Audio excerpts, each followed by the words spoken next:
Bonjour tout le monde, notre définition à l'encre est commencée et comme vous le savez, on va avoir un live ensemble le 8 octobre où nous allons faire un portrait à l'encre. Alors pour bien vous préparer, cette semaine, vous allez avoir 2 petites capsules de travail pour vous aider à démarrer. Donc la première, ça va être le joli portrait qui est ici, que vous allez être capable de suivre, et le suivant, ça va être la prochaine capsule. Alors pour bien démarrer, vous aurez besoin de vos fameux crayons. Vous avez un lien juste en dessous pour vous en procurer. Et vous allez avoir besoin simplement d'un papier pour le faire à la maison. Si vous n'avez pas encore le défi à l'encre, vous avez aussi un lien si vous souhaitez vous le procurer. Sinon, vous pouvez toujours tracer un petit cercle sur un papier pour être capable de faire le défi. Donc, j'aime souvent commencer avec mon 0.1 pour faire les tracés, puis à la limite, utiliser un crayon plus large pour faire les détails à la fin. J'enlève ma caméra pour ces petits exercices parce que je suis vraiment énormément penchée sur mon bureau vu que c'est très petit. Donc, on commence avec un visage. Et là, je sais que c'est pas évident de faire des formes sans tracer au crayon avant, hein? Donc, c'est sûr qu'on va accepter une certaine quantité d'imperfections dans notre travail. Donc, je fais un visage avec des petites oreilles de chaque côté. On va faire la petite bouche très basse. Donc, je fais une petite ligne comme ça. Je fais le bas et le haut. Donc, c'est comme une petite bouche de poupée. Je fais un petit nez tout petit, juste en haut, comme ça. Un petit demi-cercle. Et là, pour les yeux, je vais y aller vraiment plus grand. Donc, j'essaie de faire les cils comme ça. Et là, il faut bien poser notre crayon à la bonne place pour faire la forme du dessus. Je vais ensuite faire mes pupilles. 1, 2. Je vais rajouter un petit peu de ligne en dessous. Puis là, on va y aller pour des petits cils. Donc, je rajoute 1, 2, 3 peut-être de chaque côté. 1, 2, 3. On peut l'épaissir un peu si on veut. Ou on peut même mettre une deuxième petite ligne. Comme ça. Pour les sourcils, je vais les faire plus comme dans l'autre sens, donc ils descendent un peu vers le bas. Comme ça, ça rend ça plus mignon. Finalement, ben, je suis déjà prête avec les cheveux. Ah, j'ai fait un sourcil plus haut que l'autre, c'est pas très gros, très grave. Alors là, je suis rendue à faire les cheveux. Donc, je vais faire une séparation. Ici, avec une belle grande mèche. Puis là, laissez quand même beaucoup d'espace sur le dessus, hein, parce que on veut quand même qu'il y ait de la place comme pour le front. Alors de l'autre côté ici, une autre mèche comme ça. Ça irait peut-être plus proche comme ça. Une mèche jusqu'ici. Et là, je vais me faire une belle couronne de fleurs autour. Alors, c'est parti pour des petites fleurs. Donc, je me fais vraiment des fleurs. On n'a pas besoin de savoir exactement quel type de fleur c'est. Peut-être une feuille ici. Feuille dans l'autre sens.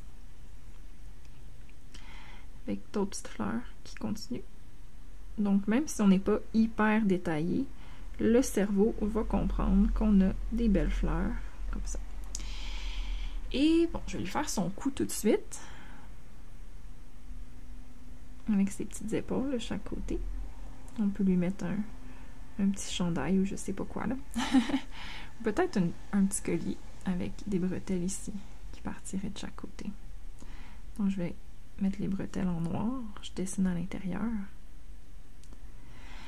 Et puis là, ben, je vais rajouter des cheveux. Donc, on va lui faire comme si elle avait vraiment peut-être une forme de cheveux tout autour. Donc, regardez comme si j'en fais qui descendent un petit peu ici. Donc, on a les cheveux derrière aussi. Puis là, ici, forme de cheveux qui passe tout autour.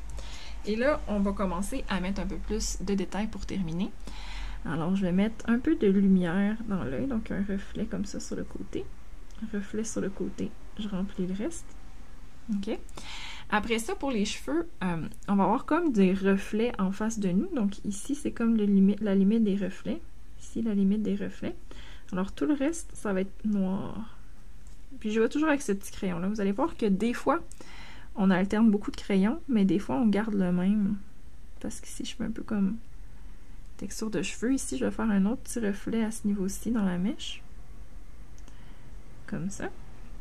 Puis là, en bas, sur chaque petite bosse, on va faire comme si on avait un petit reflet. Petit reflet ici. Après ça, proche du visage, ça serait très foncé. Pas de reflet.